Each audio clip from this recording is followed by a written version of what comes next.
So, good evening, everyone. Mazezoke here speaking. This live, as the Dede himself has sang it, the Odudubariba, one of Africa. It says, "This life, no balance." Now, today is the Thursday, 12th of August, 2021.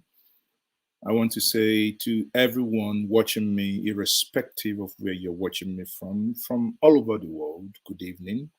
If you're here within the continent of the motherland, within the sub-Sahel region where we have Greenwich Meridian time +1, that is West African time.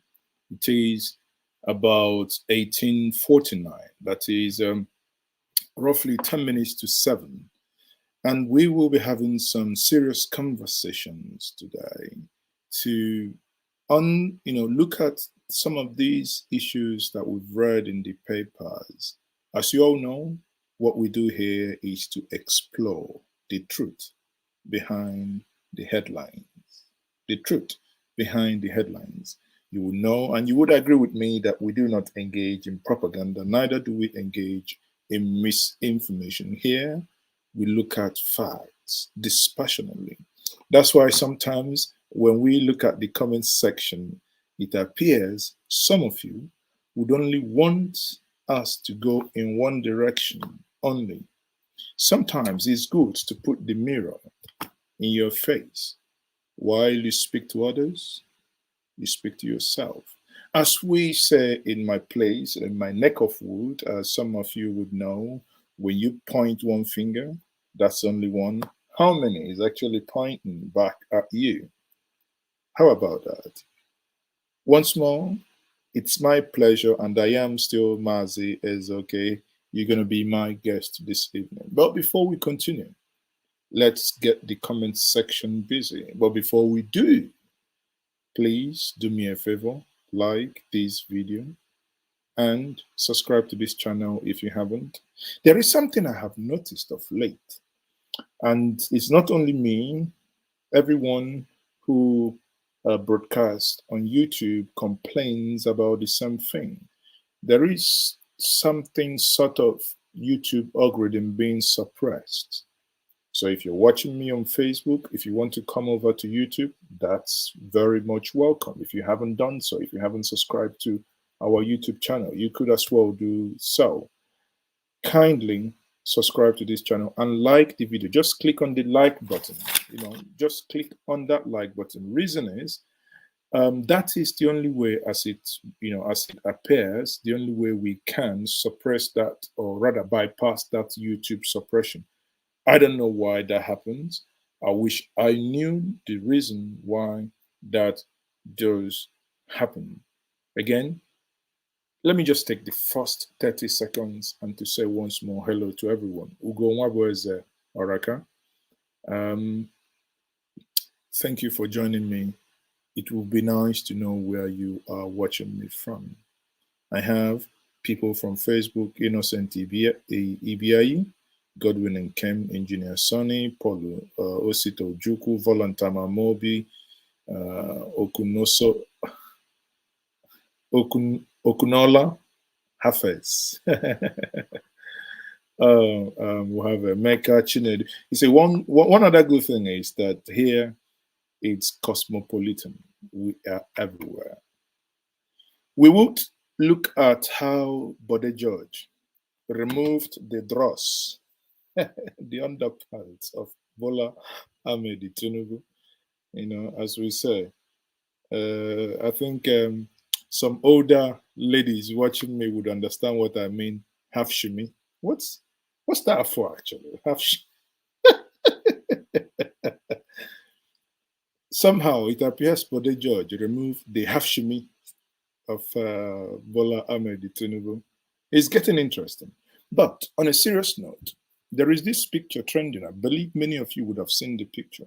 And that picture shows the president of Nigeria, Muhammad Buhari, and quote unquote, your next president, quote unquote. Don't quote me. DSS, I didn't say so. Both of them in London receiving medical treatment. Now, ask yourself, these are two individuals that ought to rebuild and build an egalitarian and a futuristic system for you at home. But what have they done? Both of them ran away to foreign country to go receive their own medical treatment. Yet, all of them, they're no good. Just like in Igbo, we say "Mangwalisa di Hong Kong kedin kenwahisi." The two knives in a widow's house. The sharp one hasn't got a head. The one with head isn't sharp. Everywhere. Not even the PDP. You look at Atiku. He lost the election. He ran away. He went to Dubai. Now election is coming. He came back, and I haven't read any statement from him on all these killer headsmen there and there. Let's see, many of you, these articulators, articulators, not article. Many of you be watching now thinking, oh, you're hitting on our organ. Which organ? These are a bunch of unpatriotic Nigerians. Yes, let me talk them. And so what? So at the end of the day, we'll be looking at what led to Bode George stripping Bola Tinubu naked, removing the half shimmy. When I say this half shimmy, the thing they make me laugh. And at the same time, we will look at Boko Haram commandos surrendering to Nigerian army. And there was this video, and some of you who sent me that video, thank you very much for calling my attention to that video. Some of you did send me that video via the messenger. Some of you sent to me via WhatsApp. And about the Nigerian diplomat that was manhandled in Indonesia, in Jakarta to be precise. And everybody's gone gaga. Oh, he's a diplomat. He was manhandled. And they say, okay, people be coming down small, be coming down. Just because he's a diplomat. How many Nigerians in diaspora go through that every single day and no one says anything? Well, as I normally say here, whatever is good for the goat must be good for the, maybe antelope. Is it maybe the one that lives in the forest, is it? Or we say goose. Nah, the goose, we don't have goose in our local distance. Whatever is good for the Efiawusa must be good for Efibo. That's the way I look at it. Now, suddenly everybody's gone gaga. Oh, diplomat, blah, blah, blah, blah, blah. Okay. But let's not waste time. Again, I can see the roll call. No weapon. People use your real name. It says no weapon. Greetings from Switzerland. Okay. Schönen guten Abend. Wie geht's dir? Hoffe euch. Margarita. Na, schönen Gruß. Margaret. Jagos. Ist okay. Grüß dich aus Deutschland auch. Ich grüß dich auch hier. Wie geht's? Ich hoffe, euch geht's gut. Arinze is watching and says greetings from the Bangladesh. Wow. See, we are everywhere, people. That's why when something like this happens, everybody got to speak up. You got to speak up. Anyway, we will get to that. Let's not jump the gun. So we will eventually finish with 13 northern lawyers. 13 northern lawyers said they would defend Abba Kyari pro bono. That one, I laughed. My half shimmy one tear self. You know why? I just imagined, when I heard that, what I imagined, just 13 lawyers standing in an American court, and the court says, court rise, everyone stands up, and they say, okay, can you present your case? And somebody walks out and say, my lord, what is it? It's a talking very now. It's be quite this man Abba Kyari, it's not guilty. And the American lawyer will be like, what are you talking about? He said, no, he talk to me, this man, as you can see me here, is not equality. And the American lawyer, the judge will be like, boy, can you get me someone here? What's he saying? He said, no. What in order to hear me, Kai, you are very racist. My mind is just playing dirty game, and maybe I call corruption. America is corrupt. America is corrupt. So,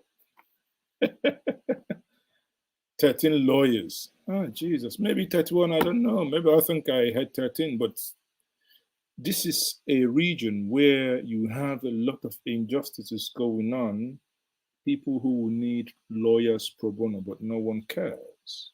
But here, you have a billionaire. No, they say, Nazi, what's wrong with you this evening? DSS, please. I take it back. I didn't call him billionaire cop. You have a super cop. Is it? No, is it Robocop or Super Cop? Whichever one, choose one. But we have a cop from Nigeria who engages in tailoring. Did he? Well, he said he wrote it himself. He says he makes cloth, 300,000. I should have given him contract actually to do the dot t-shirts for us. And it would be nice to have some of you who have received their dotted t-shirts to also confirm that you have done so. We sent out, and sadly, one of the ones we sent in America arrived yesterday empty. And I thought to myself, how could that be? Who would have stolen our dotted t-shirts? Who? I said, well, it's good. Apart from the postage, going to America, it's whoever stole it, please wear it and make a picture. I'll forgive you if you just wear it and send me a picture. My email address or our email address is njenjemedia@gmail.com. We would appreciate that you stole our shirt and you made a video or a picture. Don't show your face, but just show us this so we can send it to somebody. Somebody, if they tell me that in the circle, that person, if they go, if you don't sell everything finished, they go that place. Good. So, Australia, guys, I think I would try my best because I think when I come online earlier, I catch some of you in Southeast Asia. Maybe I'm being too. I'm just trying to say that the Americans are woken up, and but Americans are not paying enough tithe now. And to also see that some of you in Europe, Laura Quinn, you see me live. You say if we are live, so some of us. Laura Quinn, can you also confirm that you've received your own T-shirt? And I beg you, if you receive your own T-shirt, can you just do us a favor and take a picture of yourself? Do a selfie. You can do whatever. You can put filter. Ladies, they like to add filters. Bling, bling, bling. So whatever you want to do, we want to do a collage of our T-shirt, of those T-shirts, because it's a form of protest. We call it whatever we want. It doesn't matter. What matters is that someone gave us lemonade. Someone gave us lime, and we're trying to make lemonade out of that lime. On that note, people, thank you very much for joining me once more. We are getting close to 300 people, and only 30 of you. 30. Kai. If they see me like this, if you don't go by Sano, they go Amo here. I know that man for inside here, they like they go Amo here for Abiasket. But they go Anisa, AKT. Everywhere they go like this. The economy. So before we start, let's go ask the president. They take a seat. Waiting, it happening for Nigeria. Mr. President, to make it a Kwan. Kwan, tell us, whisper. What need to happen? The government has failed to do its principal duty of protecting life or property of all beings inside its territory in Nigeria. Mr. President, the government has failed to do its principal duty. Mr. President, is angry. So make we go bring me for this one. So let's get Bode Judge. Let's get cracking, people.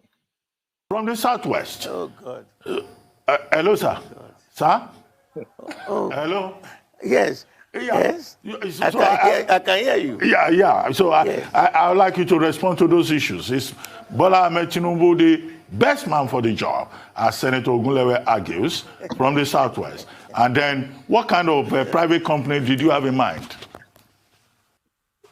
for the judge? You were going to talk about your good friend, Senator Bola Ahmed Tinubu, and whether or not he's the best candidate for the presidency of Nigeria.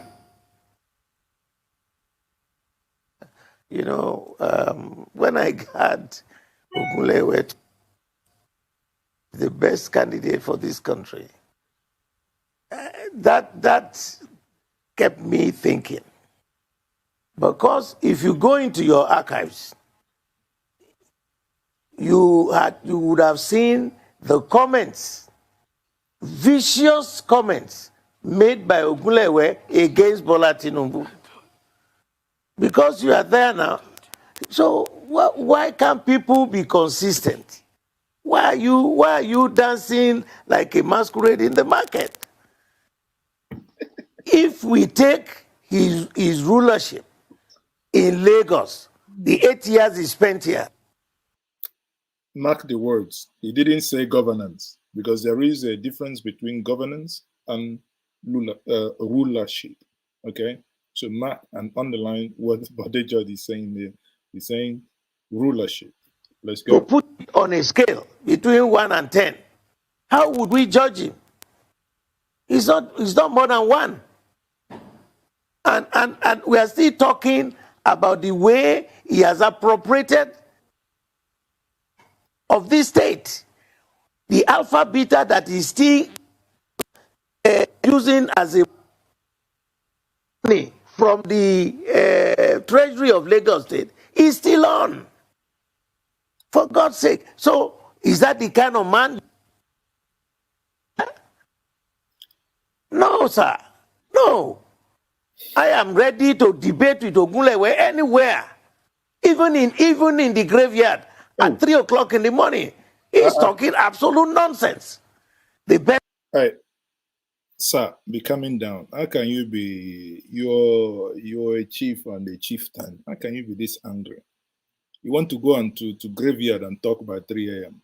Are you telling us something we don't know? Is it that you're telling us something we don't know? But let's go ahead. Best man to be Nigerian president, I will do whatever is necessary to review and renounce my citizenship. We need to begin to queue up. He said it that if Tinubu becomes Nigerian president, he will renounce his Nigerian citizenship. That reminded me, true. Somebody actually said that if he didn't build the second Niger bridge, he would go on exile. Remind me which country that person is now. Which country has he taken asylum? Aduro? Has he gone to exile, or was that all just a fluke? I don't know. That kind of fellow? I don't know anything. You think Lagos is better off? You all live here. See the traffic. Once the rains are here, look at the state. No drains. Look at what they put at the bar beach. Look. What about the toll gates? They paid him about 30-something billion for the toll gates, and the Lagos state government is just coming out to say, well, they have now taken over the full control of what happened. You paid an individual 30-something billion. Again, DSS, take note. These are not my figures. I'm just quoting. I'm just paraphrasing. An individual 30-something billion to take over Tollgate. Elders, we must at this moment, let's go and get alligator pepper. We must clear throat. You paid him and Shaguri some 30-something billion to pay him off. What is going on? What the heck is going on? This is my state. I mean, we have people who are former governors. If they had behaved like what he's doing, there would have been nothing for him. Okay. So to have it in my head that kind of character Yomi says, why are you always against Tinubu? Would you prefer Fulani put Fulani there than Tinubu? That's if I care. If you like, you go and bring another Fulani. Listen, write today's date. Write it down. Write today's date. Write it down, Yomi. You elect Tinubu. The same way you've been crying since the last 6 years, that's the same way you continue. That's what I'm telling you. Are there qualified Yoruba people to be the president? Of course, yes, 1 million of them. Very aptly qualified. Very, very qualified. You have one at the corridors of power. When Buhari was sick for a couple of months, I know many of my brothers don't, just basically says he's, in the background, this, the other one. But I have, from the smell of the fat, you would have an idea how the shit would taste. We saw when the DHS invaded the National Assembly when he was the acting president for the first time. A president acted the way a president should and should not tolerate nonsense. The DSS director was fired on the spot. That's how you govern, for Christ's sake. But how? Nigeria is a funny place where competence takes the back seat. Exactly what happened during the time of Alex Ekwueme and Shehu Shagari. Give me Buhari, give me Osibanjo. I'll take Osibanjo 2 million times. And we have many Osibanjos here. So I have nothing against Tinubu, but is he the best person? Come on, he's not. Everybody can see it. Are you blind? Are we dumb? The man is sick. The man is not well. And here we are. If he starts now and cannot show capacity, start taking medical whatever in France, the next thing he just off to France, the next thing he goes to London to take medical. So that's the same madness you want to continue. Oh, it's too early to get angry, but people of Nigeria, wake up. Wake up. What manner of nonsense?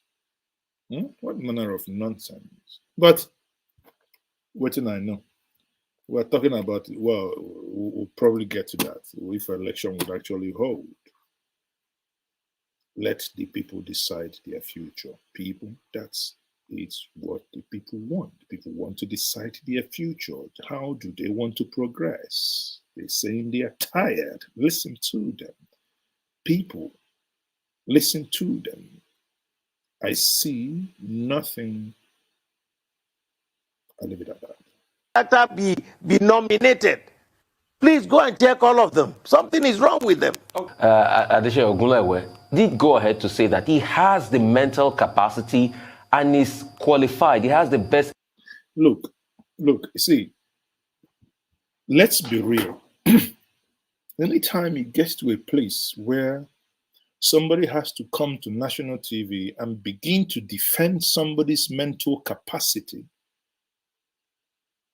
oh, he has the mental capacity. Remember before the election, Buhari was saying, no, he was asking reporters, can you run faster than me? As if it's, we've seen how he runs now. Now it's, oh, he's mentally sound. He has mental capacity. I don't know who. Listen, I will donate one cow.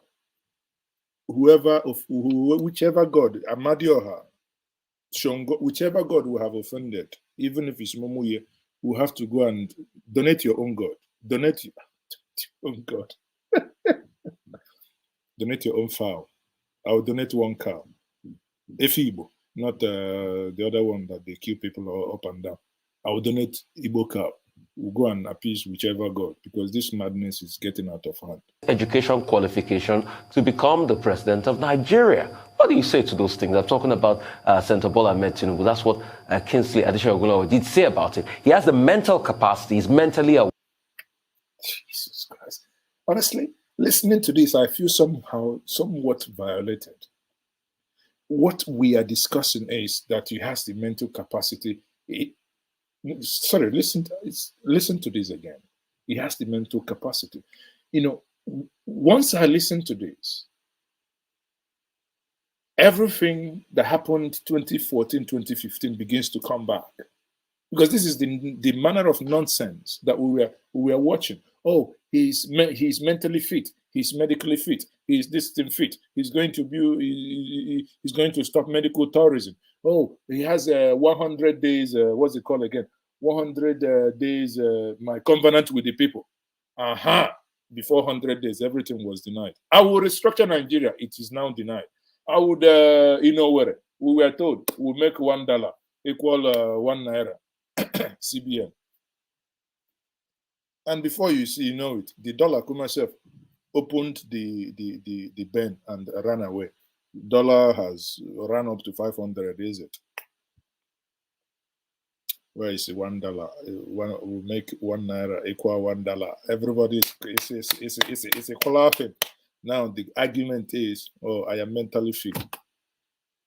The day we get into an argument and people begin to actually doubt someone's mental capacity, thinking that the cognitive flow is not adding up, that should worry you.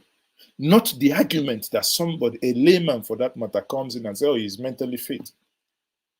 What led someone in the first instance to actually begin to think of somebody's, if the gray matters, if there are knots, screws? I'm not saying they are falling off, but if everything is okay. Qualified, he has the best education qualification to become the president of Nigeria. What do you say to those things? I'm talking about Senator Bola Ahmed Tinubu. That's what Kingsley Adesina did say about it. He has the mental capacity. He's mentally aware. He knows everybody around, and he has educational qualification. Oh God, look, I can bet you any amount of money. Let Bola bring out the certificate of his primary school, his secondary school, and the university he attended. We want to see them. Because I remember in 1998 or 1999, when we had the elections, Afiku Yomi was the one, when they raised and pulled his papers that he filled to INEC, they now asked him to produce all those papers. He said he went to Government College Ibadan and the children home school in Ibadan. We went there, we checked. What year? Where is your certificate? Nothing. When they were going to hoist him, he quickly said that it wasn't him that signed it, it was Afiku Yomi that filled it. You look at your certificate. If you have genuine certificate, you went to a particular school, you must have friends who, because you won't be the only one in that college. Let's see them. I am shocked that Ogunlewe will be. Yomi, this is not about question of who does Bode George want. He can have and want anybody he wants. I just told you here. Give me Bola Ahmed Tinubu. Give me Professor Yomi Osibanjo, a man I personally consider. Many may disagree, but who cares? But a man I consider a sound mind, a very agile human being.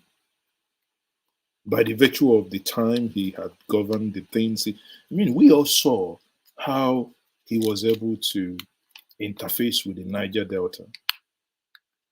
We also, within weeks, you tell me if Osibanjo was actually in power as a president, that all this madness going on in the country will be going on. That he will not at least get people to speak to one another, because that's why we see. When you have a president who is in power, who thinks that it's actually an insult to speak to you. There is one thing I tell people in private, and I say it in public. There is one thing about power. When power concedes, comes down to your level, it disarms you.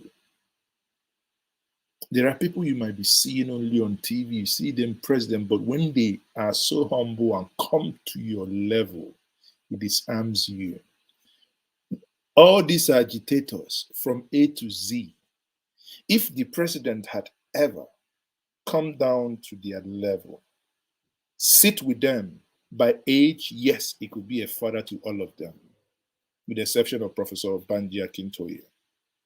He could be a father to all of them.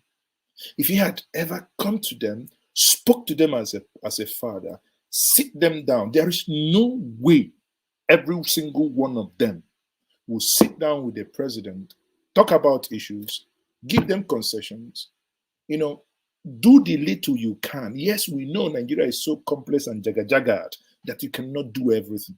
But there is no way they walk away from that table and remain the same. I understand there is something power does to people. Many people will just, I wouldn't mention them, but there is one man, when people criticize him, talk a lot of, from afar, you see that people are actually talking rubbish because they have met him. He does one magic. He goes to these individuals, maybe he reads from you, he waits, he buys his time. Anything happens to you or, you do something uninvited, he comes. The humility humbles people, that afterwards, the narrative changes. This is about human relationship. Go back again in 2017 and see where Nigeria was. Avengers were blowing pipeline as if na knockout they throw. But one man made it happen. Spoke to people. Now the question now is, if those agreements that were reached, if they have been delivered. You ask me my candid opinion, I will say no, they haven't. But without sounding as if I'm protecting him or I'm conversing for him, but I'll ask you, I can only judge him if he was in the driver's seat, but somebody came back and took over. We actually saw that even the man he fired was about being brought back. It was because of him that, have you forgotten, the grasshopper of invasive species, the one that used how many millions to cut grasshopper, to cut grass in IDP camps, where all you needed was to buy machete for the IDPs who were doing virtually nothing, pay them minimum wage a day and get them busy to cut the grasses. Oh no, millions must be spent. And I sometimes wonder whether we leave our brains at home when we go out. Why must things be going backwards all the time?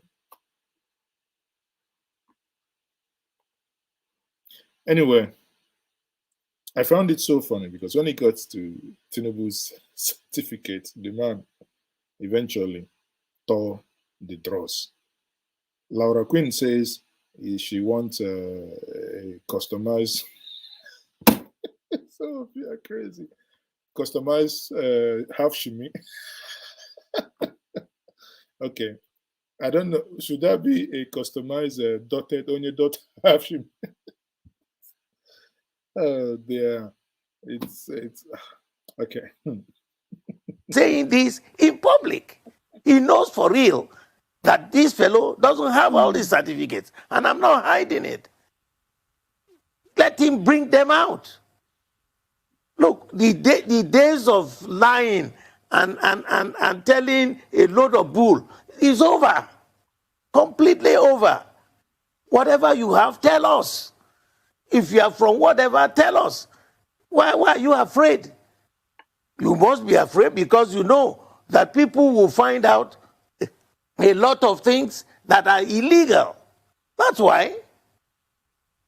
Look, the educated, He's the best educated. He's the one who, how? Money shows the day. What was his achievement in Lagos? What? He laid the foundation, they said. Do you think the procedure, the process of doing election in this country is modern? It is as rotten and useless and absolutely illegal in the 21st century. Even in your bank, if you put money in your bank, if somebody puts money in your account, you will get an alert, don't you? How do you get the alert? Is it not through electronics? So the technology is available. They are running away from the technology, which we can adopt. So the whole goddamn is. Sorry, I stopped this and I addressed this because I read this and I found it very, very interesting. I think all of us will probably learn one thing or the other. One Alexander said the following. He says, my analysis, that I am very wrong in my analysis of what I said of Osibanjo. And he said, if the VP, that is Osibanjo, the vice president, if he were the president, Nigeria would have disintegrated. It looks like you have not been paying full attention to events in Nigeria. It was Osibanjo's weakness that led to Nnamdi Kanu's madness getting out of hand.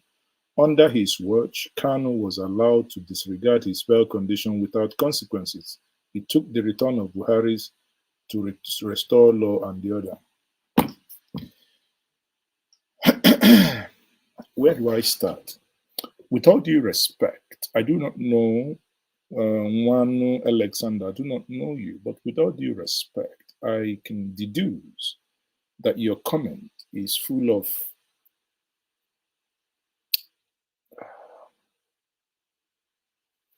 I don't want to sound condescending, but let me say that your comment is I'm trying to find a very civil, so I like civil conversation. And first of all, I must thank you for putting this up because this is the type of conversation that enriches us, that we argue with one another back and forth. Maybe we'll learn one or two things from one another. Now, I think, but with all due respect, I think your argument is a reflection of military hangover. Military hangover. Now, if you're telling me that you had success by invading Mazi Nnamdi Kanu's house, and that's what you call success, killed people, then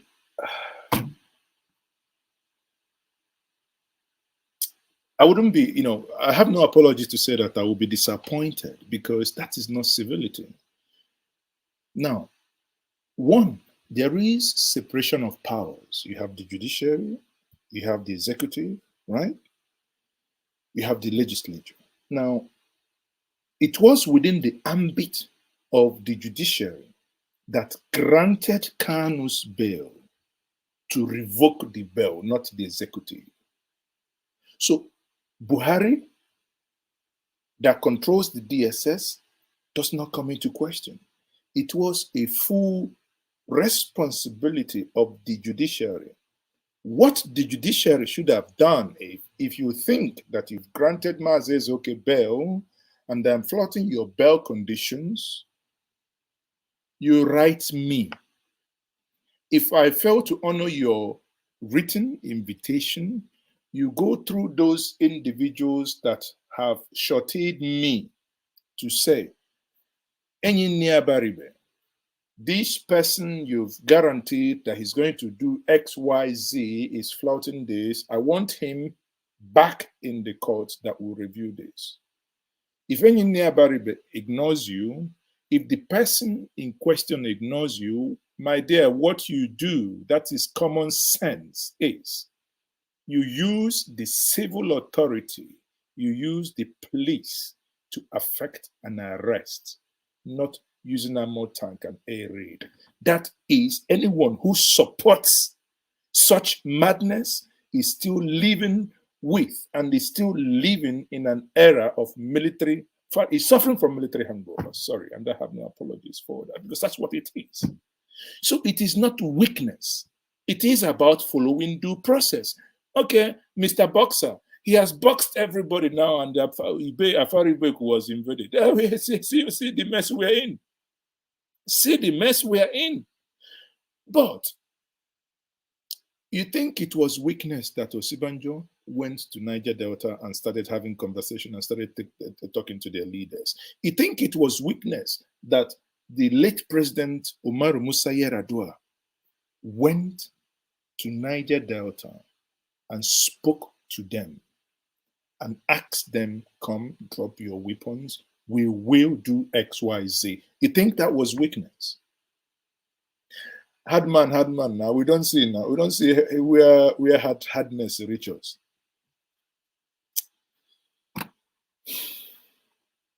But again, it's good. I must thank you. Honestly, I must thank you for finding time to. But I disagree with your submission in total. I think if Osibanjo had, you see, one thing is that, and I read also a comment here saying that Osibanjo is weak. This conversation is not to Osibanjo, but I would be doing this platform a disservice if I see something I personally consider a misinformation and I keep quiet. I might not like Osibanjo's actions or like him entirely, but if I want to be fair as a human being, so that someone else can also be fair in judging me and my actions, I think that if Osibanjo had that CNC power, he would be acting differently. But what do you expect Osibanjo to do when finding himself in the environment that he found himself? Suddenly, his own people are saying they want out. If you know what the power of engagement and where Osibanjo is actually, look at when the Yoruba nation formed Amotekun. Look at when the former IGP was moving around trying to stop the Amotekun. But suddenly you saw that most of the meeting that the vice president was in there. But again, because he's a Yoruba man, and because he understands what it means to intervene, because he understands the power of civil persuasion, everything must not be nakam for head. Everything must not use military power. Nations bond and build themselves by respecting one another. What makes leaders is the ability to speak to the downtrodden, those they think that is below them. Mandela won an election.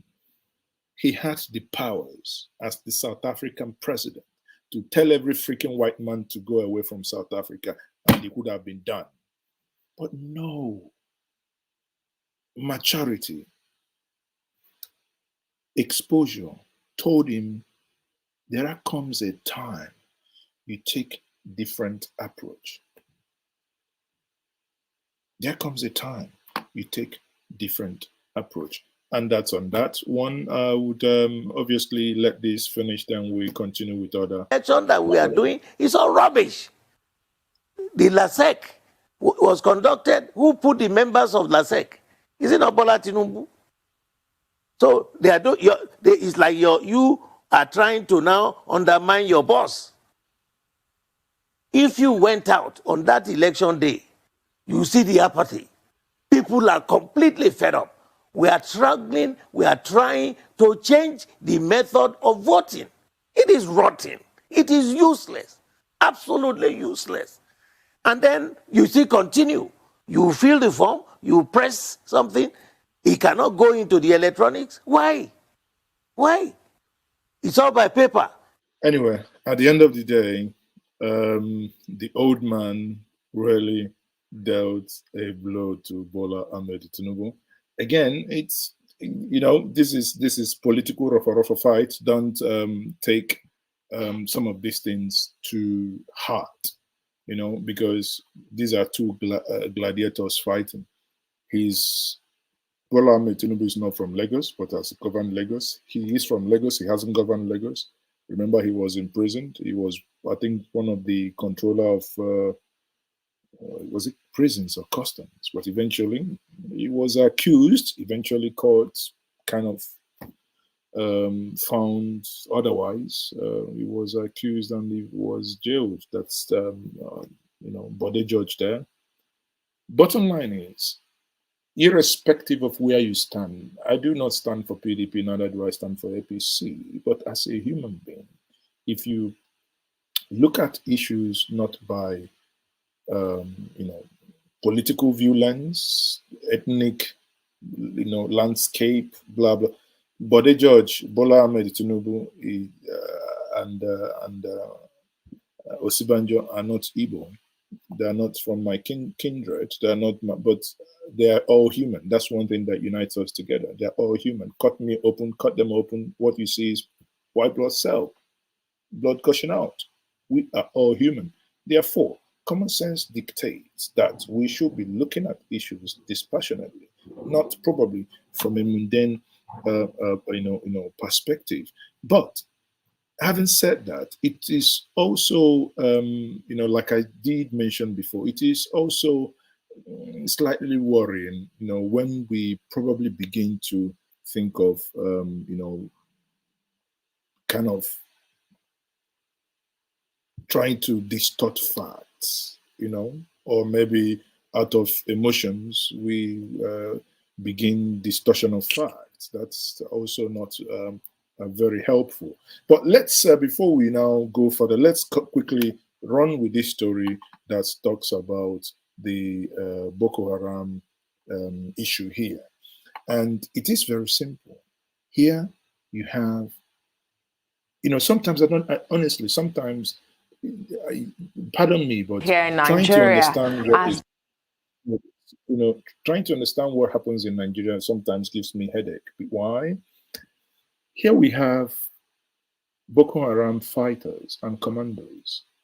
Now, they did not surrender because they have repented. They did not surrender because they have repented.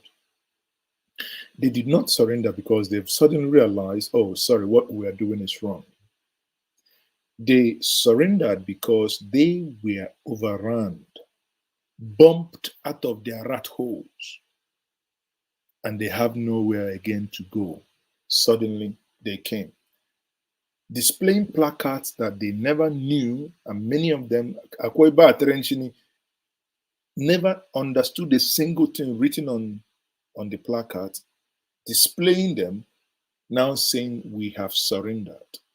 How do you then juxtapose that to? Because again, you see, this is the thing. You cannot talk about Nigeria without talking about injustice and fairness and equity. If this approach ought to be adopted, let this approach be given to every other people that have done something against the state. It must not only be adopted for a certain people. Let that happen. Yes, someone told me last night in the forum when we were arguing about this, he said, oh, Maz, but remember Yaradua did for Nigeria. I said, yes. But what was happening at that time? There was this call also, because let's go back and research. There was this call for amnesty for Boko Haram at that point, but they weren't forthcoming. Now you are giving these guys this amnesty, trying to rehabilitate them, whereas the other people as well, you have not, other part of the nation, you have not also given them the same olive. Why can't the government work out a simple template? Either you punish everyone equally, and by the way, the reason why we see this madness in Nigeria happening is because of pampering of this magnitude. Somebody invades your farmland, this is a criminal activity. Deal with it. Punish that person. If someone, it's only when you punish the person that have invaded somebody's farmland, either raped or killed someone, will the person who retaliates know that in your point of retaliation, if life is lost, you also get punished. But where would he find succor? If he knows ab initio that the person, the aggressor, is not going to be punished, him defending himself is likely to be the person that will be punished. So where is fairness in this? Like I keep saying on this platform, the heartbeat of every agitation is injustice. The heartbeat of every single agitation, be it in marriage, be it, even when your kids agitate, think children don't agitate, don't worry. It's there when they plan for yourself, boil hot water for you when you sleep, you understand? But it's injustice, be it in marriage, in relationship. The heartbeat of every agitation is, therein lies injustice. But let's take this story quickly. The army says top Boko Haram commanders have surrendered to its troops in Operation Hadinkai. The army says the recent escalation of offensive operations and non-kinetic efforts by troops of Operation Hadinkai are yielding massive results, which has forced the insurgents to surrender. More than 100 Boko Haram fighters are reported to have surrendered with their families. Sorry, my attention has been called that the like button is not active on Facebook, on YouTube. I don't know why that keeps happening, but I think it's been corrected now. Please, can we use this moment to smash the like button? Share this. Let's get to 2,000, concurrent view. Let's smash it. Smash it. Share it. Let's get it happen. This is a conversation, and I like it. Like what I keep telling us here. I like it when conversations are civil. When we not cussing each other out, because at the end of the day, whether you're Igbo, you're Yoruba, you're Fulani, you're Efik, you're Ijoy, whatever you are, we're all human. In the greater, outlook, we are all Africans. And I don't understand why Africans should be against themselves. So at the end of the day, please smash the like button. Let it go high, people. Let's go back and see what the Boko Haram write. Boko Haram. Huh? In the Boko Haram marker. Let's see what they are doing. Musa Adamu, a chief bomb expert for the insurgents, is one of those who surrendered. This is the chief bomb expert surrendered. Think about it. Just close your eye. Everybody, stop watching. Close your eye. Listen to my voice.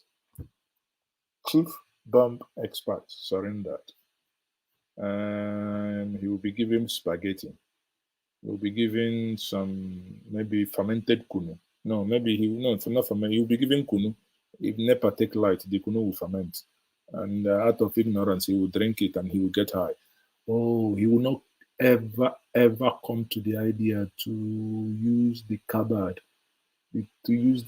in that workshop to do something funny. No, he won't come. Oh, but he's a bomb expert. And suddenly he doesn't.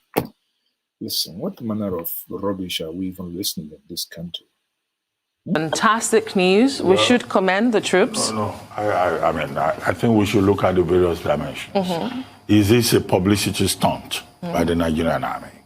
The Nigerian army has been talking about kinetic and non-kinetic interventions.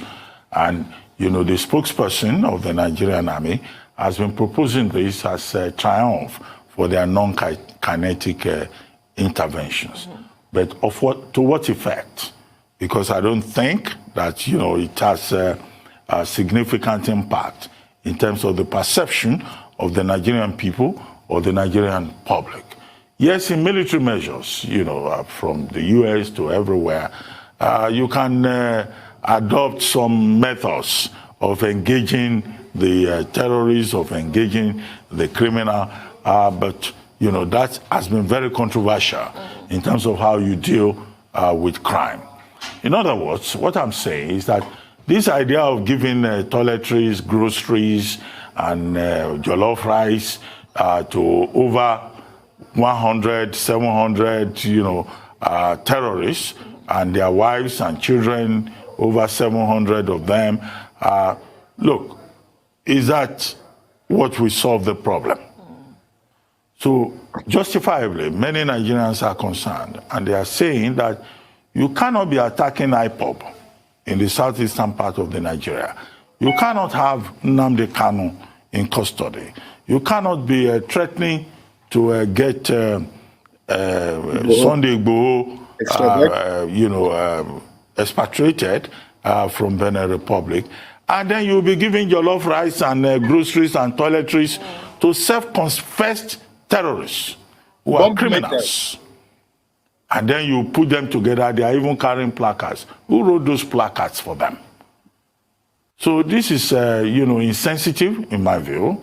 It's a way of dividing Nigeria further. It's a way of further strengthening the narrative that in this country, persons from different parts of the country get different systems, get different treatments. And nobody has illustrated it better than Mrs. Oluwaseun Sakaba, the wife of a flight lieutenant, is it flight lieutenant or Lieutenant I. Sakaba? Someone who lost the husband. Now, listen, these people killed your husband. Suddenly you hear that they have been given indomies. They've been given lots. They've been given canvas. And you've lost your husband who was in the army. They shot him. So you clap for them now. So why would your husband actually go to the army ammunition? Who died in 2018 in a Boko Haram attack. The young lady who has even had to relocate from the country went online and said, no. She said, it no go better for all of you in the Nigerian army. And what is her point? Her point is that, look, these Boko Haram people killed my husband. They turned me into a widow. They got me relocated to another country. And you people are giving them jollof rice and groceries. So it doesn't make sense to the average Nigerian. Idris Abdul Karim, the author of the song that Nigeria don't jaga jaga, he don't scatter scatter, he also went online and said this is unacceptable. You can't be clamping down on some people, and people who have committed crime. There is no statute of limitation on murder, on crime. Even the chief bomb expert of Boko Haram is said to have been one of those people carrying the placards, and his deputy. Abu Dada and Musa Adamu, they are carrying placards, they are saying Nigerians forgive us. Many Nigerians will not forgive them. And I don't think this is something that the government of Nigeria should be advertising. It's insensitive, it's offensive, and whether they call it non-kinetic or kinetic, no, it doesn't make sense. They should focus on the kinetic. When people commit crime, bomb Nigeria, compromise the integrity and sovereignty of Nigeria, they should be punished because there is no statute of limitation. There is nowhere in the criminal code that we are told that criminals should be offered a jollof rice and rehabilitation. Who is going to rehabilitate members of IPOP or members of Sunday Igboho's team? Well, I'm told we have to leave it there for now. Now, for a moment, you see, this is how madness starts. I wouldn't be surprised to wake up tomorrow and hear that there are people carrying placards in Lagos demanding for the release of Evans, the kidnapper. I wouldn't be surprised. Because we are now testing a new law where if this madness continues, everybody will now people go back to their cocoons, begin to demand. My criminal is not as deadly as your own criminal, therefore release them. Then you ask yourself, what happens to prosecution? What happens to deterrent? What happens to... Honestly, there are certain things that you really think about them. You really, sleep over them. They just get you down somehow because if you haven't seen any definition of insanity, this is one. This is one. Clear insanity. Clear insanity. Once more, thank you for joining me this evening. If you're joining me now, we've been here roughly an hour now. My name is still Mazezoke, and this is Njenje Media TV. If this is your first time, please do me a favor. Click on the like button. Subscribe to this platform. Now we are getting to 700 across the platform. Let's make it happen. Click the like button. Subscribe to this platform. I haven't seen any super chats today. What's happening, people? Are we Are we? What's it called? Macaroni will say, "Are we normal?" Oh no, am I? Are you normal? Is that funny guy? But you know, I am short of words. I'm just trying to find a way, something. After listening to this, I'm trying to, see something that can get me really a little bit uplifting before I go into the next story, which is incidentally also it's a sad one. How the diplomat was manhandled, and this something that will resonate with every single one of us, or rather every single one of us in the diaspora. Many of you in the diaspora, this speaks to you. You're just walking on the streets because of your color. Obviously, you live most of the time, those of you who do not live within the continent of the motherland, you live in a place where your color gives you out, and they want to control immigration. Obviously, one of those that they will say, "Can I see your papers?" It reminds me of those times, those times where when we lived in Germany, when it became normal for you to have any means of identification because the police could pull you up anytime. Ausweisbitte, meaning passport, please, or identification, please. So every time, and the only means of identification that you have at that time is it's even silly enough, they rejected student identification, like normal, what they call the semester tickets that are being given to you, identifying that you're a student, that you're still listening. So most times they even reject it. They want the one where your visa is. But imagine how we reverence passport, because if you lose your passport in Nigeria, even if you're abroad now, if you lose your passport, one time my kids lost their passport. Before you knew it, it was reported yet, but someone was actually trying at that point to use my kid's passport to cross children in one of the European countries' borders. So it kind of tells you why we protect passport and that we do not need to. It's not like you have maybe now where you have a national identity that is in a card form that people could actually carry around, but just walking around with your passport, it's very, very unpracticable to do. So this next story has it that this guy this diplomat in Indonesia, was manhandled. And let's listen to the explanation given by the Minister of Foreign Affairs, that is Onyema. Let's listen to his explanation here. Okay, while that is Onyema is coming on, let me take one or two. Okay, he's here already. You're welcome, Your Excellency. Our ambassador in Indonesia Affairs contacted our ambassador in Indonesia, who gave us a verbal account of what had transpired and confirmed that the video was indeed of a Nigerian diplomat in Indonesia, and that apparently this took place, this action, illegal action, took place during a roundup by Indonesian immigration officials or search for irregular and illegal migrants in their country.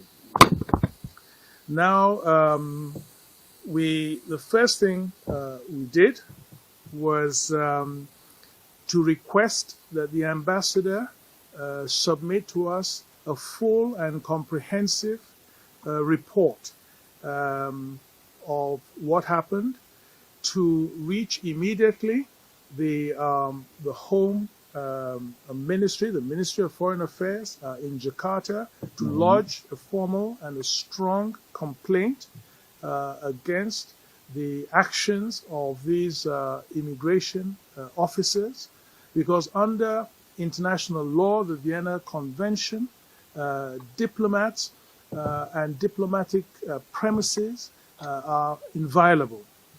And this was a clear breach of the Vienna Convention and an act of egregious international delinquency.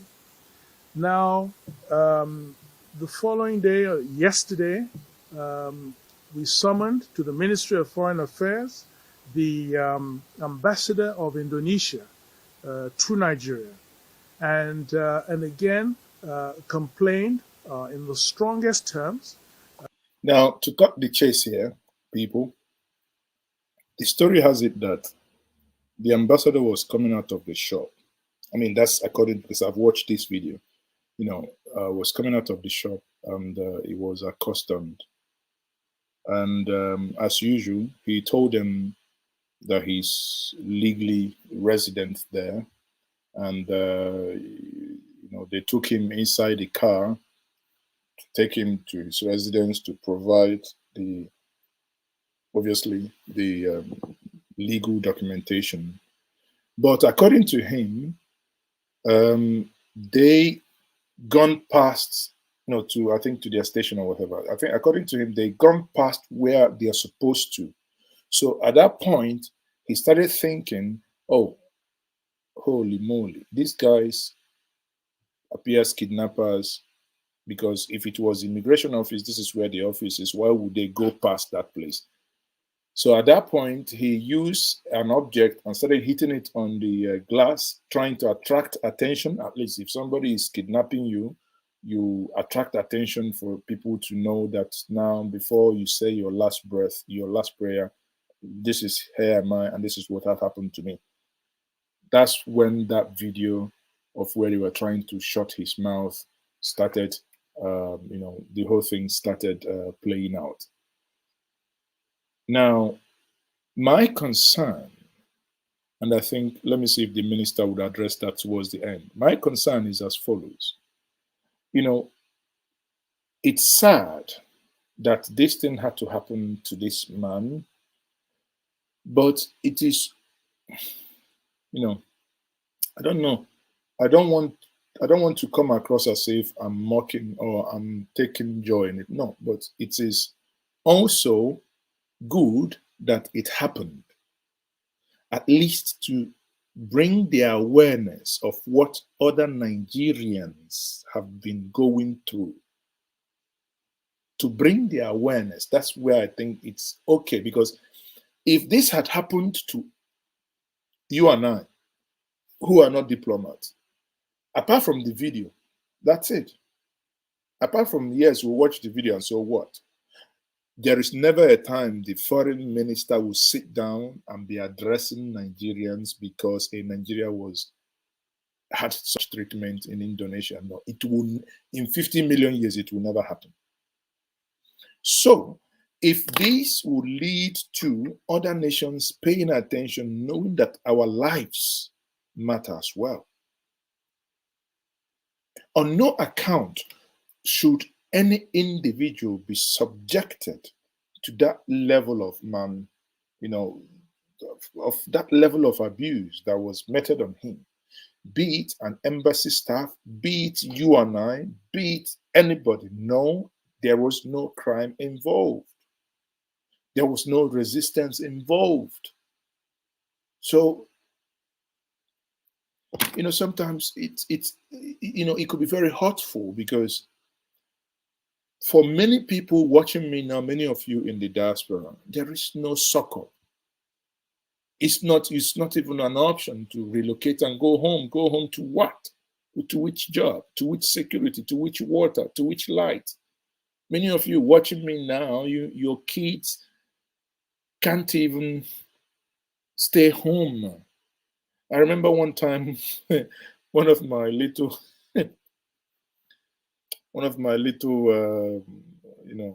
kids said, "Daddy, why is it that this light goes off and on? Is it that somebody is so bored that he turns the light off and on?" Because at that point, you don't blame the young chap who never understood oh, that light goes up and down, light goes up and down. I say, well, we were born in recession. We grew up in this thing, so we die here. Welcome home. So here we are. But it's reality. Imagine many of you, it's just psychological. I remember dying, moving into hostel in Germany to study, subconsciously, because there is light, you go and iron all the clothes at once. Why? Because subconsciously you're still, oh, they're going to take the light. Oh, so let me iron this cloth now before they take the light. Subconscious mind. You cannot plan yourself because your light is off. You see people that those days, DVDs have timers, have have digital timers. That's how they use them as clock. That means the light is not going off. Because obviously, bring the same DVD to Nigeria, after 30 minutes, you think the world is coming to an end. Because maybe NEPA took light when it was 11 a.m. and here you are 6 p.m. at night and your digital timer is telling it's 11 a.m. Oh God of Nazareth. It's crazy. But the point here is that no one deserved to be treated in this way. That led to the point the minister now making this explanation. There is a large community of Nigerians in Indonesia, and we have a binational commission. We have a mechanism for bilateral cooperation with Indonesia, and the consular aspect of our relations is obviously a very important one because there are so many Nigerians in Indonesia, and we have been having complaints about some of the treatment of the Nigerians, and it's something we've been engaging very robustly with the Indonesian government about. And again, this is some of the issues that we do have in a number of countries, and Indonesia is no exception, with a large number of Nigerians, a lot of whom are legal and doing well in the country, and a certain number, unfortunately, who are also illegal and irregular, and so our embassy and our mission there is spending a lot of time engaged in. Sir, with all due respect, being an illegal alien in another man's country does not also warrant for such treatment. Now, you see, the world is becoming a global village. While we blame other nations for what they do, maybe they are learning from us. By the way, how did we treat those that came in February 16, 2016 to protest or to pray in a field in Abba? How did we? How did we treat those that came out in Ibadan to protest? In Lagos, in Jibowu, we saw them. In Yaba, we saw them to protest. How did we treat the young ones that kept vigil at Lekki Tollgate, saying that enough is enough, that their life mattered? How did we treat them? The world is taking note as well. You know, sometimes you cannot be abusing your child, or it's only when another person abuses, does the same thing you do to your child, you begin to shout. But if you're able to respect your child, pay all the necessary attention, I think no one would have the infantry to even come near your child, talk less of abusing that child. But if you're the abuser in chief, you shoot them at will as if they are nothing. People, all we hear, oh, they are Exazaki group. Oh, they came to Abuja to protest. The world will be watching you. You roll out the special presidential brigade guards. They will come out in the open fire, shooting those that bought the bullets with their taxes. Shoot them dead. To date, nothing. Absolutely nothing happened. No one charged. No one. Not a single soul. And we wonder when other nations, after looking at that, nah, what is it? They're not human. Just deal with them the way you want to deal with them. You want to know how the shit will taste. Maybe the fat will give you a clue. It's unbelievable. It is annoying. Yes, I agree. But Mr. Minister, maybe the way we treat our citizens here at home, we should begin to also review. Not only review the way foreigners treat us, let us also review the way we treat ourselves. Trying to address this issue of some of those Nigerians in Indonesia whose stay is not totally regular, and also who might be engaged in activities that are not altogether wholesome. You can see where you're coming from, actually, because obviously if it's somebody who is new and doesn't know that there are these regular, raids and so forth, and how to respond to it, that it could be, because of his being new. So yeah, that's an interesting question. Well, the reality is actually the opposite. It's a diplomat that is actually coming to the end of his time in Indonesia. He's actually finished his tour of duty in Indonesia, an all-of-government decision with regards to how we go forward with relations with. We ask all Nigerians that whenever they go to a foreign country. And at this point, sir, again, I don't want to discourage other people, but at this point, I think I also here disagree with the minister, because their first port of call should be the Nigerian embassy or a high commission or whatever to register themselves. Unfortunately, a large number of Nigerians do not do that. In fact, they actually do not even want the mission and. Now, tell me, why would they do that? Why? Why would Nigerians register? Of what value? If they register, you don't communicate to them. You don't write them. You don't phone them. They come to your embassy. People are complaining. The one in London, the telephone number there, 00208, blah, blah, blah.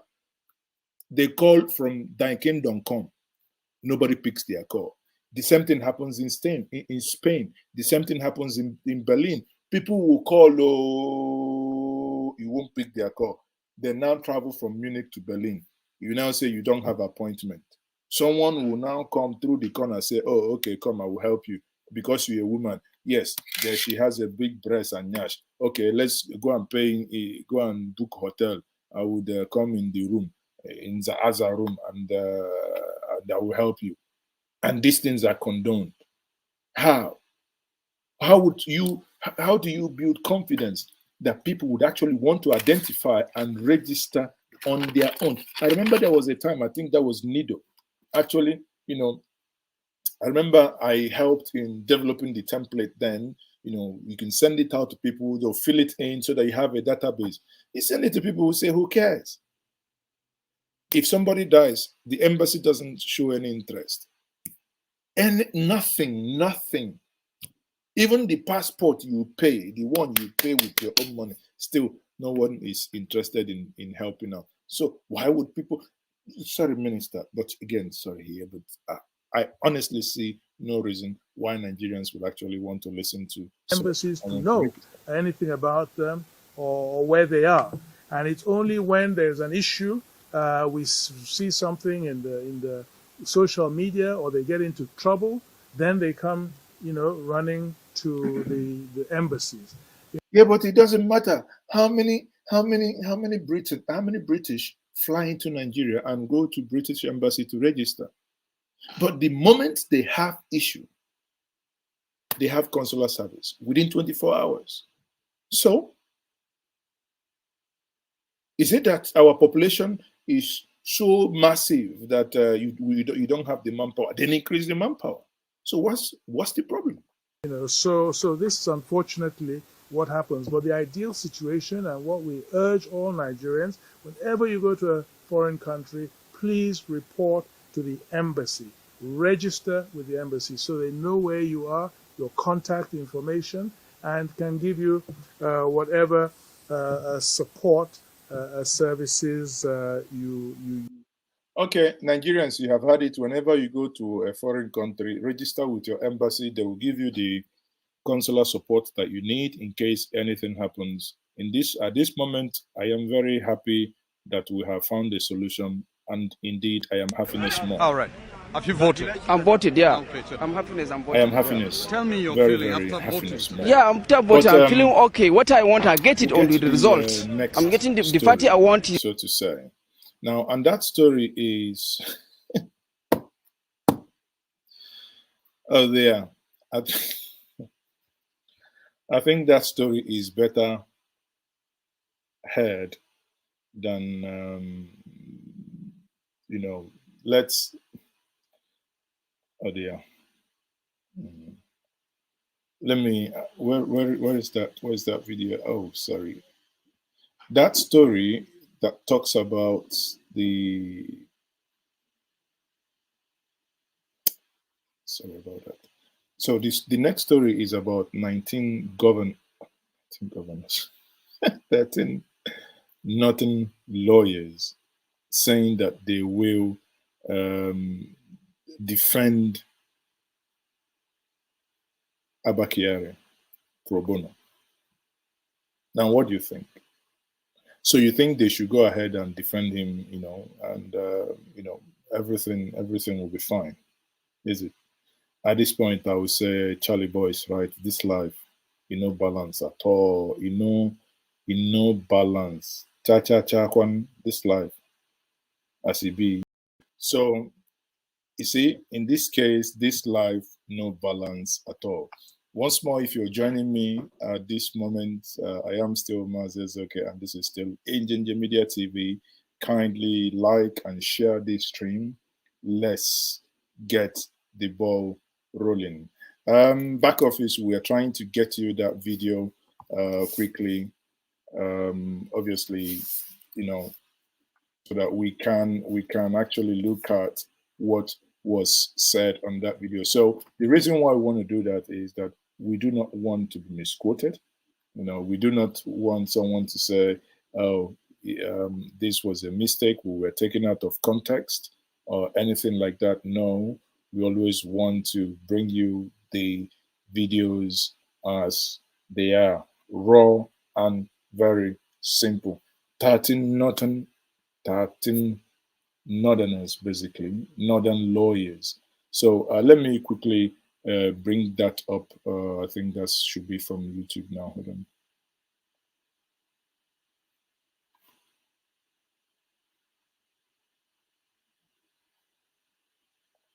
Sorry about that. You know, most times when you stream and trying to bring this up, it buffers. So it's just because of the buffering, but obviously we are going. Good morning, Dr. Abati. Good morning, Adesua. Good morning, Rafai. Good morning, viewers. Let's begin with the hot topics today in What's Trending, where a group of 31 lawyers from northern Nigeria on Wednesday have volunteered to render free legal services to the former commander of the Inspector General of Police, of course, Intelligence Response Unit, Abba Kyari.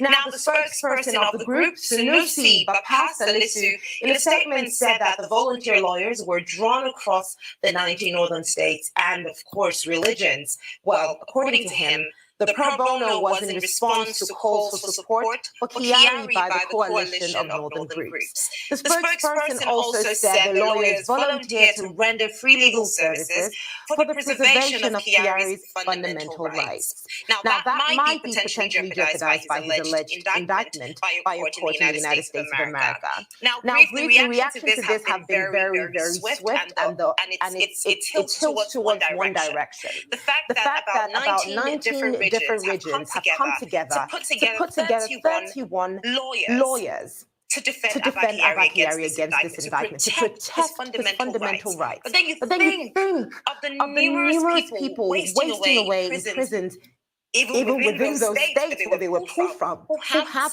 been looking for pro bono lawyers as well, to also help in defending their fundamental rights against things as well that, apparently they didn't do. Of course, they would have to be proven guilty. But for some reason, those pro bono lawyers are unavailable. So it's interesting to see how the power play here can easily pull out these 31 lawyers, to defend Abba Kyari against this type of situation. Somebody who, based on what we know, can well afford any lawyer of any caliber to defend him.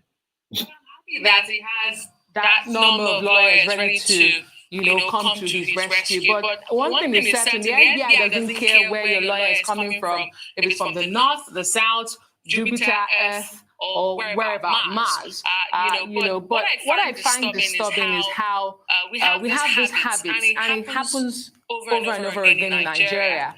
We have this habit of, rather than allow the accused persons face the justice system, we find a way to ethnicize or politicize it, like he's our own. Even if he's accused, we'll take him. So is it clear now, people? Because when you say 31 northern lawyers, that's the feel and vibe I get from this, to say he's our own and we're going to protect him regardless of what they said he has done. That's, I find, disturbing for me. And it's recurring. It's not just in this instance. We've seen it happen over and over again. Okay, one. A lawyer can deploy his services the way he still echoing, people? Whether he's going to be paid for it or he will do it pro bono, and he can choose a case that he wants to take up or not take up. Second clarification, I do not imagine that these lawyers are talking about the case in the district court in California. I don't think any one of them has a license to practice in California. Maybe perhaps there will be any one of them who has a license to practice in the state of California. Maybe, just maybe. What I imagine they're talking about is the request for extradition when eventually it arrives, because there are two legs to it. There's the Nigerian jurisdiction. If the Nigerian jurisdiction does not give him up for extradition, it won't happen. And that's why I said when this case first came up, that it's going to be a long process. So now these lawyers, they brought themselves together to say when there is that request for extradition, they will be willing and ready to appear on behalf of Abba Kyari in court. And they've already stated the grounds on which they want to defend them. They say under Section 36 of the 1999 Constitution, and they are correct. That Section 36 talks about the right to fair hearing. A man is presumed innocent until he's proven guilty. And they believe that his rights under that section of the Constitution must be defended. Part of the rights is that he is entitled to lawyers. So they can go ahead and defend him either before the police investigating panel or if the matter comes up in court. They are also insisting on procedural breaches by FBI as one of the grounds on which to prepare their defense. And they are quoting the Universal Declaration of Human Rights and Article 6 and 7 of the African Charter on Human and People's Rights, where they can save the fire in that regard until the matter comes up in court. 31 lawyers from the north. And they say they are responding to concerns expressed by the Conference of Coalition of Northern Groups. You recall that before now, the Arewa Youth Consultative Forum, the Coalition of Northern Groups, and some other groups from the north. Now, you see, one thing that is very funny here, people. We have, I mean, this is freaking cracking. Reason why I found this very funny is that 31 lawyers. I doubt even America will give them visa, and you're going to defend someone. It's funny. I don't want to, sorry, pardon me. The thought alone. You're not practicing in America.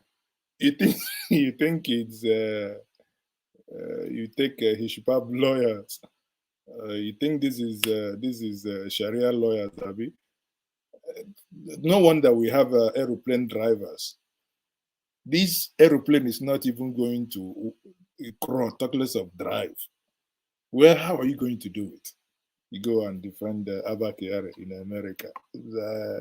Sometimes I think we joke too much in Nigeria. To myself, they allege publicly that Abba Kyari is being persecuted because he's a northern star, and some of them even say, "Oh, it's because he's a Muslim."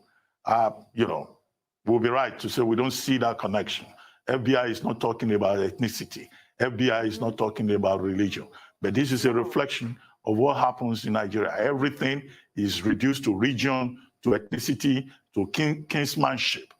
It's very unfortunate. But what we have seen here, with all the lawyers coming from only one part of the country, is an illustration of that particular dilemma in Nigeria. But perhaps maybe along the line, we'll probably have other lawyers from other parts of the country join in, also pro bono or as amicus curiae, since we're told that Abba Kyari has friends from other parts. But we need to be concerned about the ethnic and religious coloration of what is being proposed. For me, I'll say let's call it spade a spade. This national hypocrisy of sectionalization must stop. We can't build a country this way. We have put everything in sections. And that's why when you even see the calls for federal character, you look what is happening here. It is not about competence any longer. If a man has done something wrong, let the court prove that. You can get him legal services for his extradition. I don't care about that. But why are there calls from a northern part in this country that say, don't touch him, he's our own? So if this line of argument goes, just like I said before, I wouldn't be surprised when you wake up and you hear that Ivan, who was arrested in Lagos, people will now have placards saying, release him, or we are raising, but I don't think Igbos will be stupid to do such nonsense. Oh, that the group of Igbos are raising 50 lawyers to go and defend their Evans. Listen, we're talking about crime. No one's saying you're guilty. The question is, do you have a case to answer?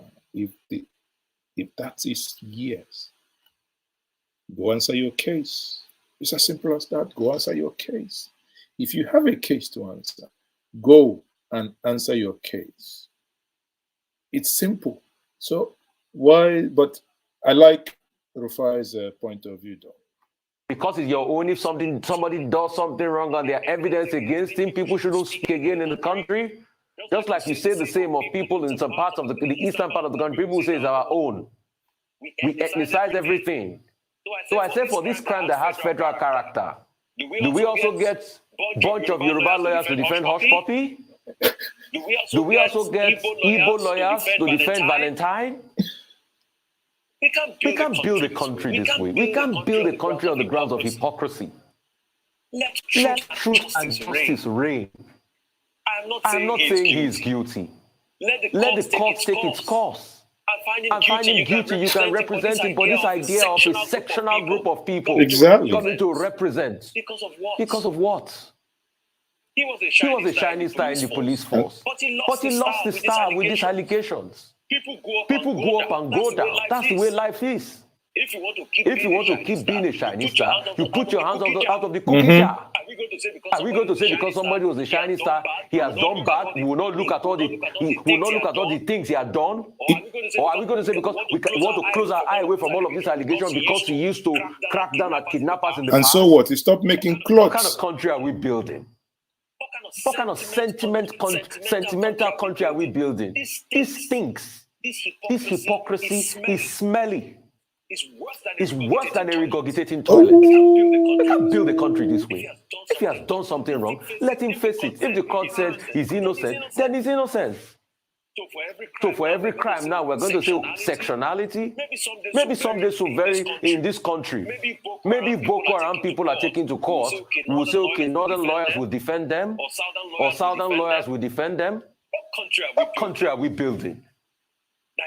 Nigeria is one strong country. At first world conferences in Nigerian. And when somebody does good, we praise him. If he has done wrong, we speak truth to power, say you've done wrong, you could learn, you could get better. That's how we build a country. Well, the only other question to ask is that these lawyers, referred to as northern lawyers, have they breached any professional ethics? I don't think so. But we can use the fact that they are all from one area to talk about the complexity of ethnic relations in Nigeria. But professionally, as officers in the Temple of Justice, the court is not going to look at where they are coming from. So, and that was why I said a lawyer can choose what case he wants to take on, what issue he wants to deal with, and whether he will be paid for it or he will do it pro bono. But to see officers in the Temple of Justice saying that they are responding to concerns expressed by ethnic and socio-cultural associations, it's just what we can express concern about as a reflection of the kind of politics we play. But as officers in the Temple of Justice, if they like, all of them can come from one village. Anyway, Kachi, let's take a quick break. It's really highly, it's people, it's funny. It's hilarious. Very, very funny that a nation in the 21st century, all we will still be talking is about ethnicizing things that has to do with law and order within an entity.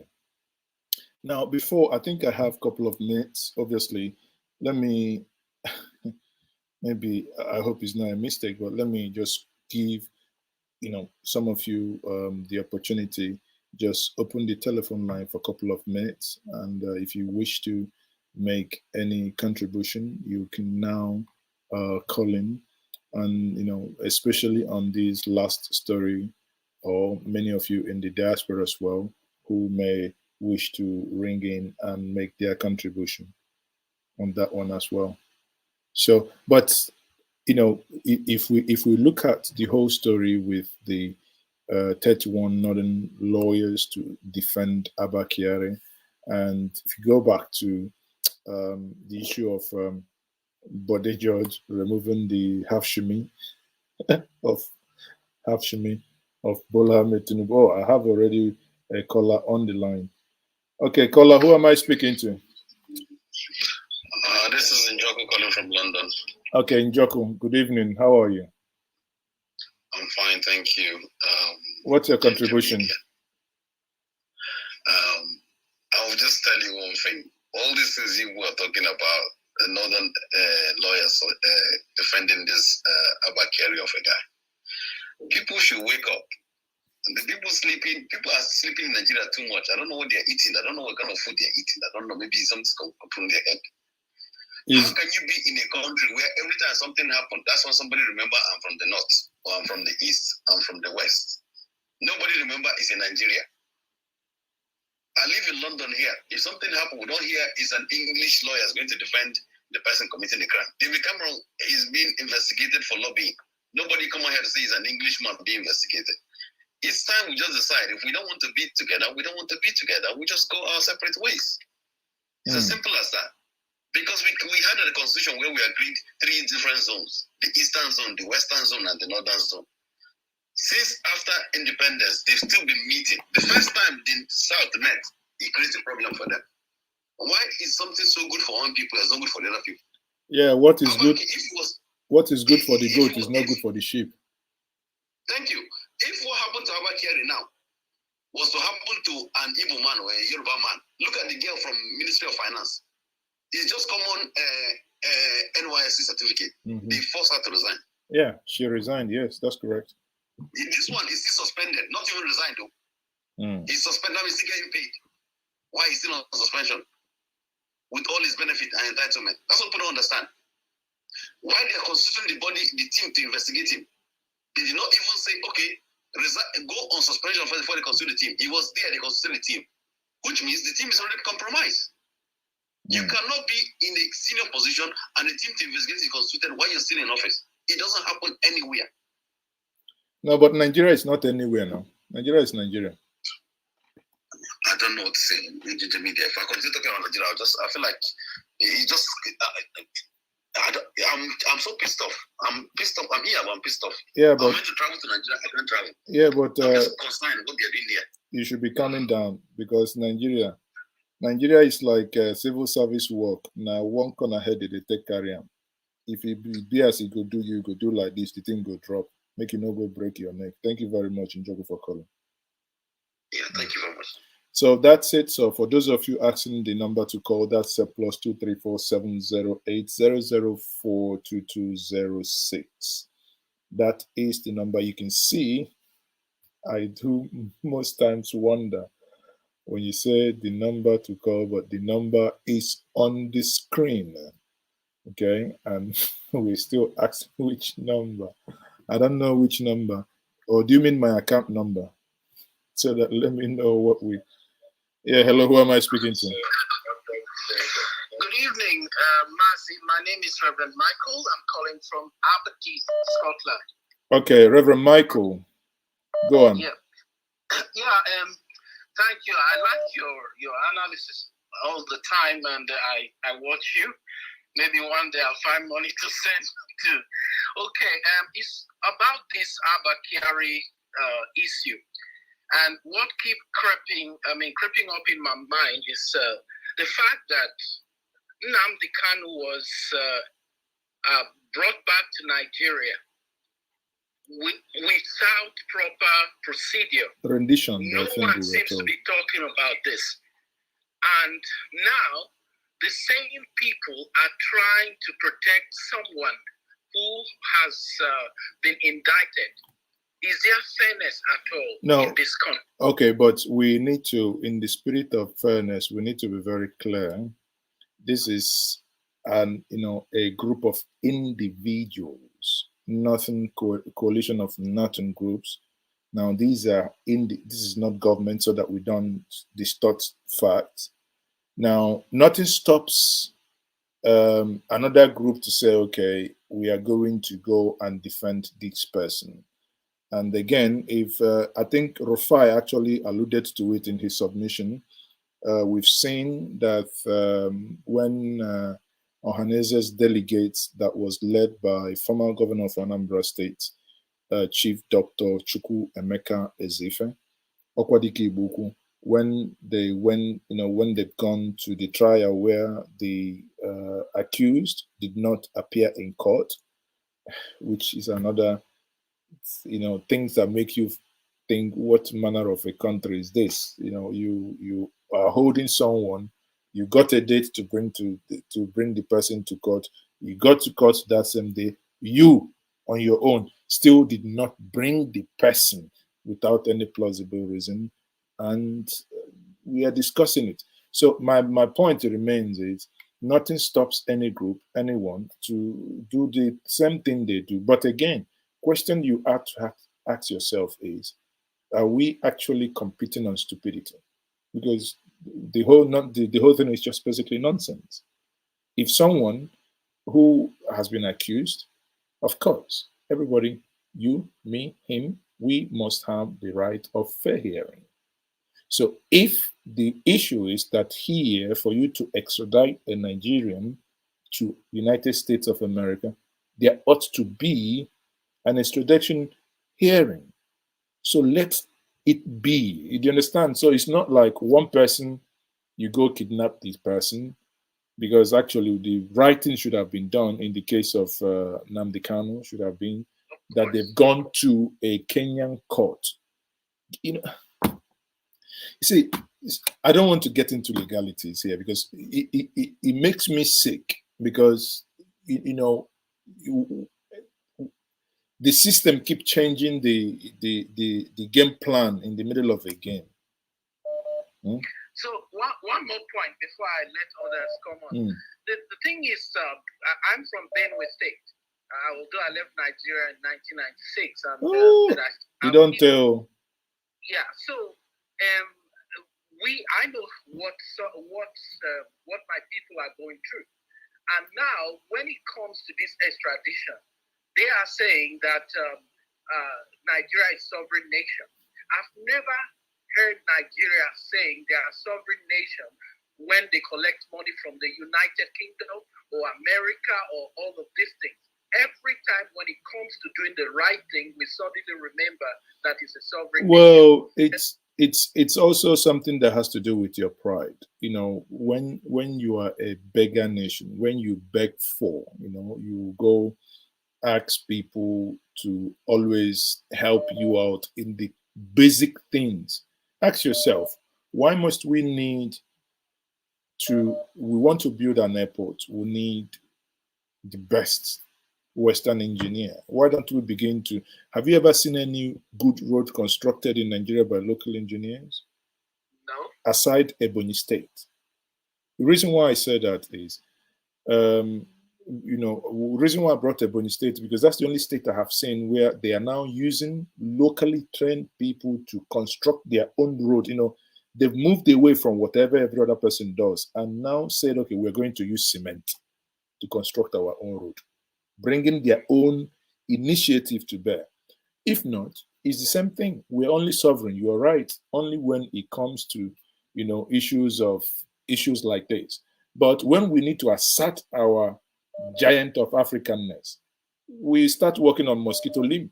The foods can't even carry us. Anyway, thank you very much. Let me take other people. Thank you also for your time. God bless. You're welcome, my dear. Hello, who am I speaking to? You're speaking to Mazes, okay?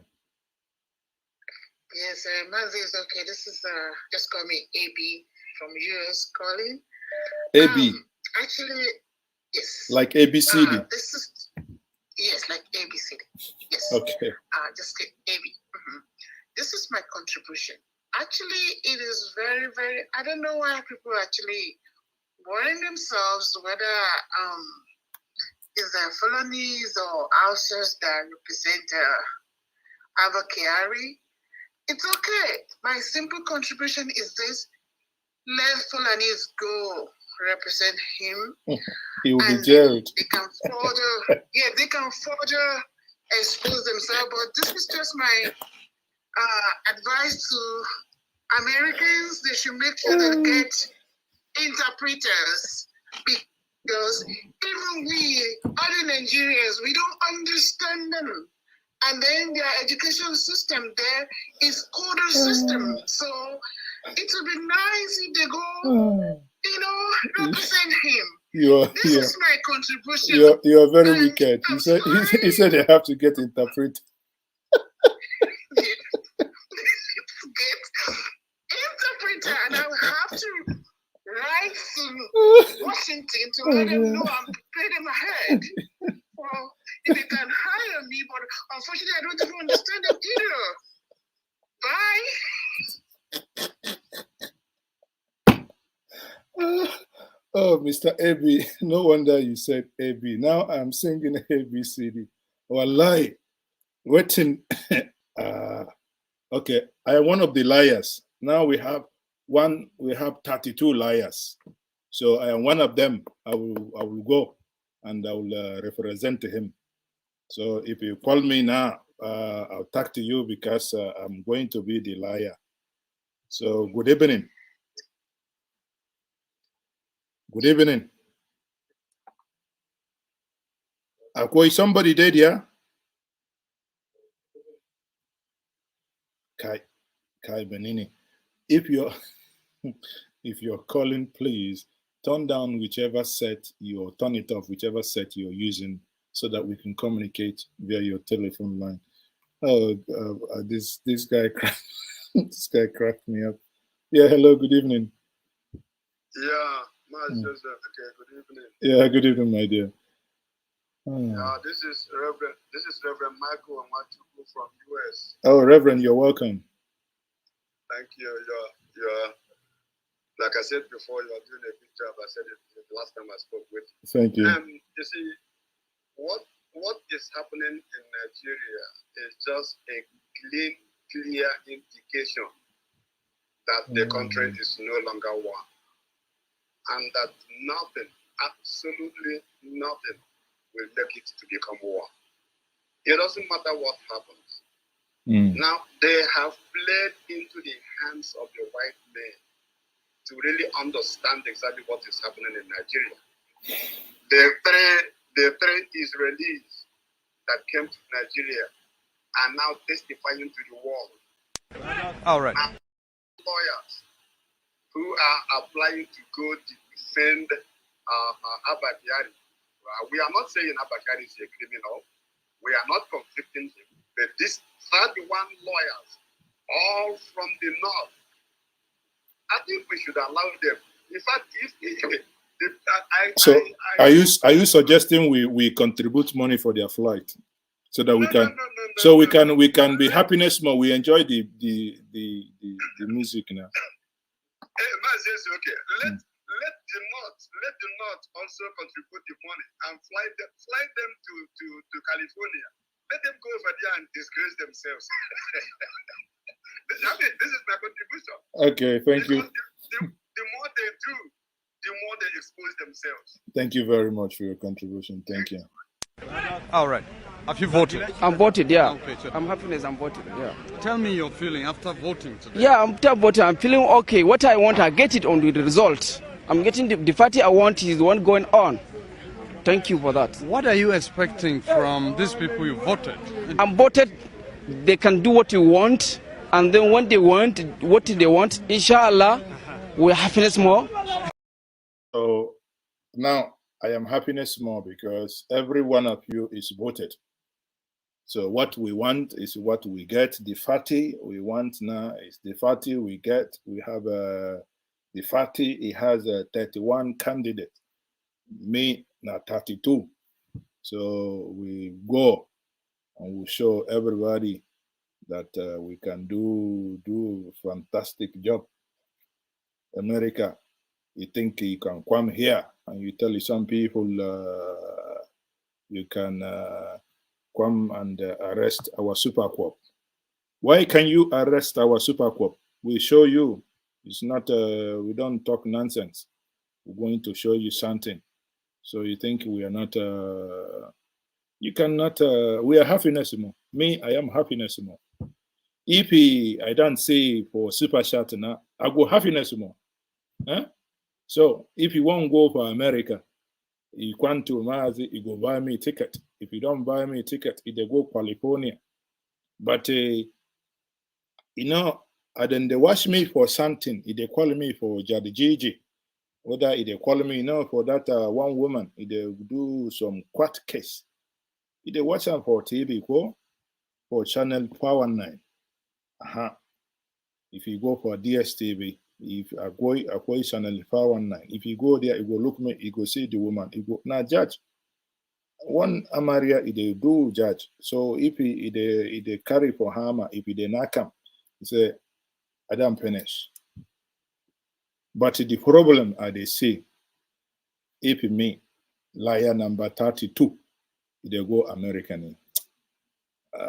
They see small problem, because if you go America, the judge he go ask me, I go waiting be my name. I go tell me say Kai Menini, my name na Alhaji Dan Usman Mazi. They don't come from Sakoto. You don't come from Sakoto. You go California. But inside the California, I never know American law. But I am very confident I can depend myself because law is law. Even if in a Sharia law is law. Even if in a written in a law, I be. Oh, people, Jamu Yusuf said this one, they crack. Oh, people, it's been, you know, it's been very, very, you know, a fantastic evening to spend with you guys. The opinions and expressed are all well noted. At the end of the day, we must continue to demand that right things be done. And, you know, again, you know, some of us will say, oh, it's just talk, no action. I say, what type of action you want to do? Talking and listening do not forget, are also actions that we are taking. Because in talking and listening, you listen to one another, even when the government is not projecting it, but at least that is the least we can do for ourselves. Now, I would beg us to join me on Sunday. I will be having a very, very fantastic, this is something that's been in the works for so long. I'll be having, for the first time, we'll have the privilege to have Professor Chidi Osuawo, who will be joining me on Sunday, 6 o'clock. We will be discussing about the Blacks vis-a-vis their Igbo heritage in Haiti, and the connection that it draws with what is happening today. Man, the guy is a moving encyclopedia.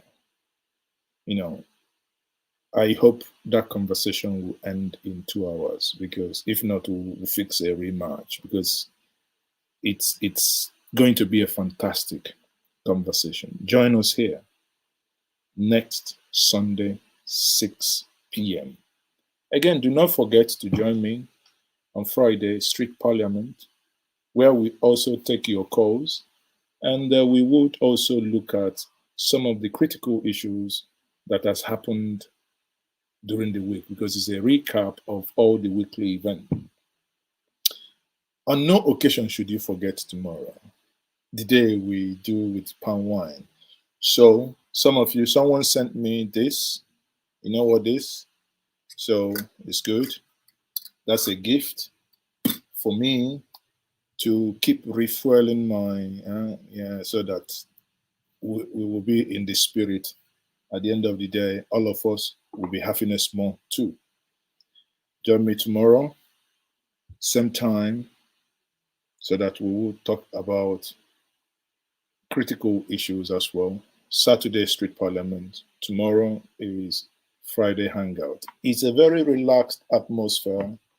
We are indeed a dotted people, and I appreciate all of you who have joined the conversation this evening. I do not take your time. I do not take your support for granted. Like I said, for many of you who still wish to get the dotted t-shirt on your dot, as a response to the comment by the President of the Federal Republic of Nigeria, if you still want to get yours, drop us an email at njenjemedia@gmail.com. We will, we'll do the transactions, because obviously if that's going to be posted, there are costs associated to that. And you will get it. The summer is still on in many of the continents where you are watching us from, so you can still rock it, because these t-shirts are real nice. On that note, everyone, I will be signing off with the Odudubariba of Africa in that song that he calls This Life, No Balance at All. On that note, people, good night, good morning, good evening, good afternoon, because I know I'm being watched from all the continents of this world. I am still Mazi Ezoke. Peace out. Oh, come on. You cannot hear it now, is it? But I'm hearing it. It's the spirit is